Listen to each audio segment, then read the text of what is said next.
আসসালামু আলাইকুম সুপ্রিয় নিবন্ধন পরীক্ষার্থীবৃন্দ। আজ আমরা আলোচনা করব যে আপনাদের আসলে নিবন্ধন রিটেন প্রিপারেশনের জন্য কোন কোচিংটি সবচেয়ে ভালো, কোন কোচিংয়ে ভর্তি হলে আপনি প্রথমবারেই রিটেন পরীক্ষায় উত্তীর্ণ হতে পারবেন। এ ধরনের কিছু গুরুত্বপূর্ণ তথ্য আপনাদের কাছে শেয়ার করব। সো কথা না বাড়িয়ে চলুন আমরা শুরু করি। কেন নিবন্ধন রিটেন পরীক্ষার জন্য কোনো কোচিং বা প্রাইভেট ভর্তি হবেন না? ফার্স্ট প্রশ্ন এটা, কেন ভর্তি হবেন না? আমার জানা মতে কোনো প্রতিষ্ঠান নাই যে আপনাদের ভালো দিক নির্দেশনা দেবে।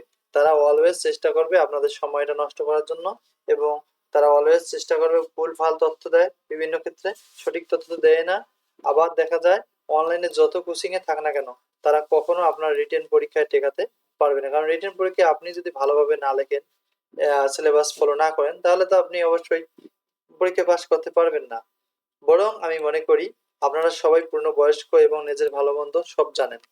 তাই আপনার প্রধান কাজ হলো সিলেবাস ম্যানেজ করে সেখান থেকে গুরুত্বপূর্ণ প্রশ্ন নোট করে নিন।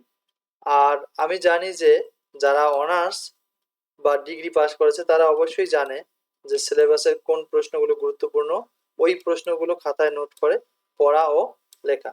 এই কথাটার মানে হচ্ছে এখানে এটাই যে আপনারা পূর্ণবয়স্ক, আপনারা অনার্স মাস্টার্স পড়েছেন, আপনারা জানেন, ডিগ্রি পড়েছেন, আপনারা জানেন যে কোন প্রশ্নগুলো বেশি গুরুত্বপূর্ণ এবং কোন প্রশ্নগুলো বেশি আসতে পারে। সেগুলো আপনারা সিলেবাস ম্যানেজ করে সেগুলো আপনারা নোট করে নেন এবং সেগুলো থেকেই একটা প্রিপারেশন নিজে নিজে নিন। অযথা কোচিং বা প্রাইভেট সেক্টরে বা অনলাইনে কোনো গ্রুপে যুক্ত হয়ে অযথা সময় নষ্ট করা, এটা বৃথা পরিশ্রম ছাড়া আর কিছু হবে না। প্রশ্ন যতই পরিবর্তন হোক, সিলেবাসের বাইরে থেকে তো আর পরীক্ষায় আসবে না। সিলেবাস ফলো করে রিপিট কোশ্চেনগুলো সেখান থেকে কালেক্ট করে সেগুলো বেশি বেশি পড়া ও লেখা। তার মানে সিলেবাস ফলো করে আপনারা সিলেবাস ভিত্তিক যে রিপিট প্রশ্নগুলো, যেগুলো প্রায় প্রত্যেকবারে পরীক্ষায় আসে, সেই প্রশ্নগুলো নোট করে আপনারা পড়তে পারেন।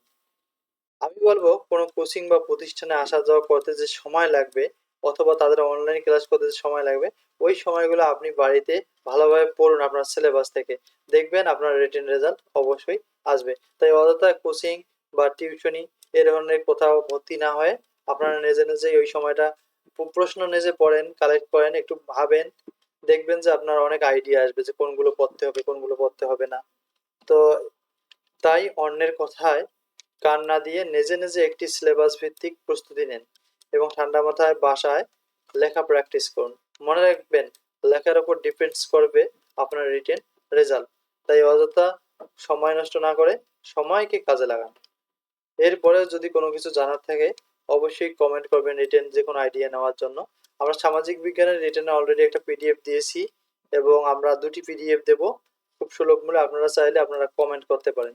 So thank you for watching this video. যদি ভালো লাগে অবশ্যই সাবস্ক্রাইব করবেন।